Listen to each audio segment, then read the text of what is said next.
Salut à toi et merci d'être là car j'ai quelque chose à te raconter. Est-ce que tu connais la théorie du jeu de quilles? Alors le jeu de quilles, tout le monde connaît. Je vais rappeler un petit peu les règles. C'est un ensemble de quilles, donc des éléments fixes, droits, que tu mets de façon concentrée, réunis tous ensemble à un même endroit. Tu t'éloignes de quelques dizaines de mètres et ensuite tu prends une boule et l'idée c'est de faire tomber les quilles.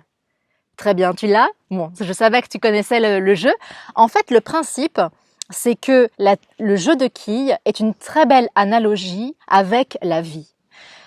La boule, en vérité, c'est l'action et le changement que tu lances, que tu mets en action pour ensuite venir bousculer les quilles qui représentent les idées fixes, qui représentent la sécurité, qui représentent le confort, qui représentent un petit peu le monde sécuritaire.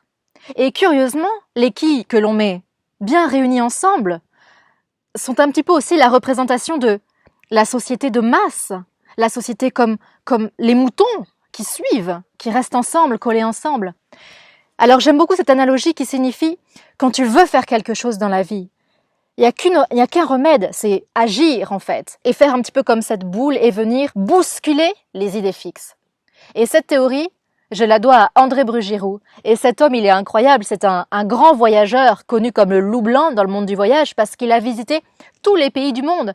Ça veut dire plus de 200 pays sur Terre. Donc les pays et les territoires. Et je suis allée le rencontrer, André Brugiroux, à l'occasion d'une interview. Et il m'a même raconté que quand il était jeune, le seul fait d'entendre le sifflet d'un contrôleur sur le quai de gare le faisait sursauter. Et pourtant cet homme, il a passé toute sa vie sur les routes du monde pour aller à la rencontre de l'inconnu. Il a fait plus de 400 000 kilomètres en autostop, parce que c'est pas un touriste en vérité. Il fait du stop, il ne prend jamais d'hôtel, il dort chez l'habitant ou il se débrouille pour dormir dans les églises, les commissariats, etc. Mais voilà, il ne prend jamais d'hôtel, donc c'est un aventurier.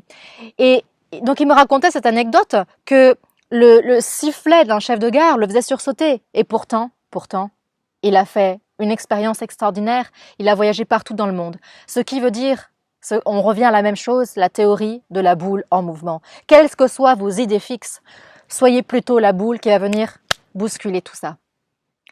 Alors mes amis, pour aller un petit peu plus loin en inspiration, je vous invite à regarder vraiment l'interview de André Brugiroux en lien sous cette vidéo. Vous allez apprendre encore davantage sur ce personnage absolument incroyable. Je vous dis à très bientôt. Bye bye.